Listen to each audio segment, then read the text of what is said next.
It's a conversation long overdue, and it's a problem too long kept sort of under wraps. Virginia's top advocate for people living in nursing homes and assisted living is speaking out after a series of CBS 6 reports about alleged abuse and neglect at skilled nursing facilities in our area. We need to do better.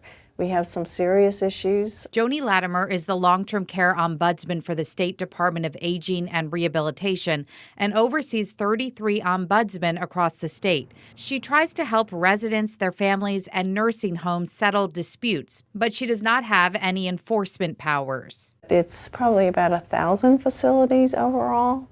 That's a tall task. It's a tall task. It's a really tall task. In an ideal world, we could be at everyone's bedside and, offering assistance as needed. Our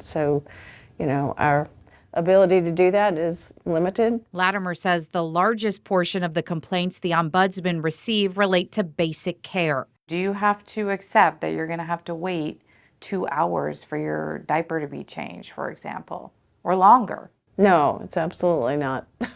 It's absolutely not. I'll say that. And I think sometimes folks in these situations in long-term care facilities, particularly in those that are just not doing what they need to be doing, which is not all of them. But when that's the culture, I think people can become convinced that their expectations are unreasonable. As CBS 6 has reported, prosecutors allege a woman at Colonial Heights Rehabilitation and Nursing Center was left in her bed for days in her own urine and feces and was not turned, to the point that her wounds caused sepsis, which killed her. Are there facilities that, are providing this basic level of care so folks are not getting bad wounds, or if they do get bad wounds, they're not worsening to a stage 4? Can that be done? Is it possible? I think it is possible. Yes, there may be a person who is more inclined because of their clinical condition to develop these skin integrity problems, but the main thing is there are some things that can be done to prevent that from occurring, and so one of them, of course, is not letting someone lie in their own waste. Well, Latimer won't talk specifically about that case. She says the public needs to band together to demand change. We have facilities that are doing it, can do it, and are showing that it can be done and that there can be a culture of caring that permeates all aspects of that operation.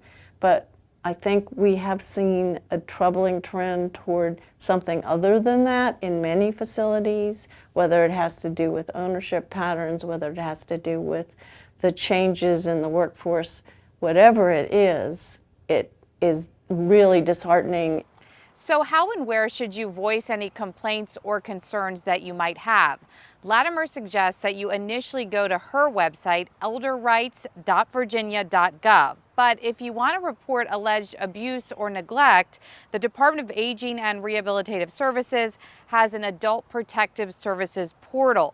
We will put these links as well as many more in this story on our website, WTVR.com. I'm Melissa Hippolyte for CBS 6.